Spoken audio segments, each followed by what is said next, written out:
Today we're talking about Fourier series. Fourier series is another type of power series. Just as a refresher, a power series is a sum, an infinite sum of functions.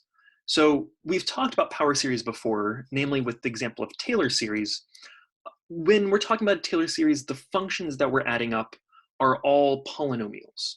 So for example, a piece of a Taylor series is going to look like x to the n.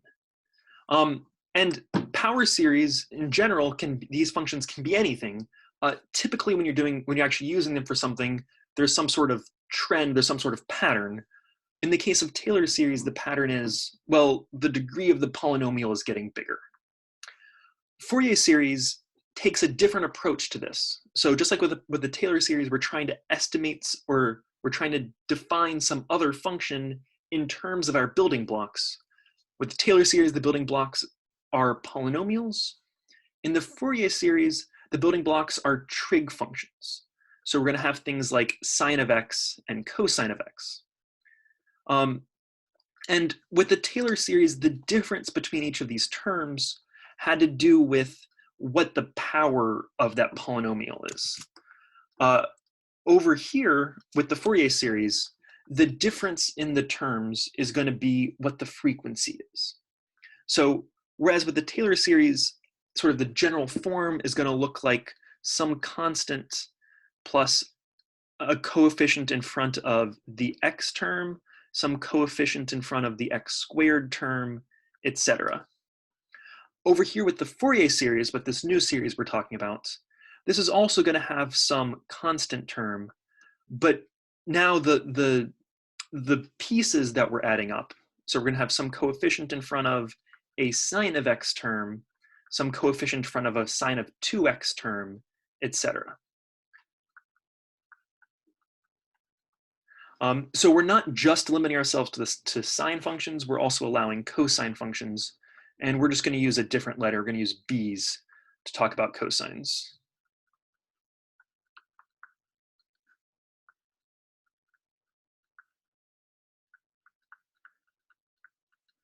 Okay, this a and b is interchangeable.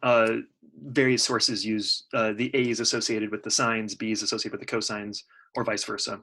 But the general idea is that if we have some complicated function or some weirdly phrased function, this is actually going to give us a way of talking about the function in terms of building blocks that we understand. With the Taylor series, those building blocks were polynomials, things that look like x to the n. Now we're dealing with trig functions. And yes, trig functions can get messy when you're trying to like plug in numbers, but they do have a nice property where differentiation and integration really isn't too bad when you're talking about trig functions. Okay, so the main reason to use a Taylor series is that it's really good at talking about what a function is doing in the neighborhood of some region. So we typically say that this is good. This is a good way of talking about a function in the local sense. All right, the Fourier series, however, doesn't necessarily do a great job of particular points. It sometimes does sort of bad estimates in some places, but it does a much better job talking about the big picture. So the phrase is typically that the Fourier series are better globally. So it depends on what you care about with your function, but if what you care about is sort of the bigger picture, Fourier series are often a good way of breaking down your function into building blocks that we can work with. Right. And so one other thing I wanted to point out with the Fourier series is that these things actually work with any function that's defined on some interval.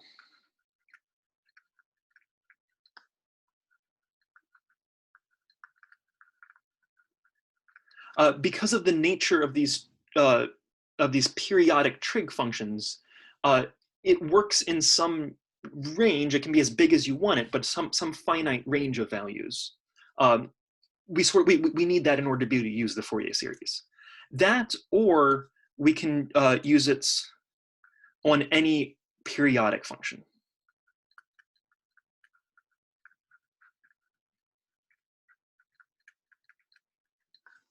Okay, So before I jump into an example where we're going to actually calculate these A's and B's, I want to go through another Desmos demo where we can take a look at what it means to be adding up trig functions. So actually we're going to start with this one. Here we have just the function sine of x. And if we're adding together functions of different frequencies, well, adding together any two functions works where you just can take one, you sort of put it on top of the other. So here's my f of x in red. So f of x is just the sine of x. It goes from -1 to 1, and it has a period of 2 pi, so going from 0 to 0 to just over 6. Oh, wait, what am I talking about? Yeah, 0 to, yes, 0 to just over 6. Yeah, of course. Okay, so what we're doing with Fourier series is we're taking functions that look like this, where the only difference is what the frequency is.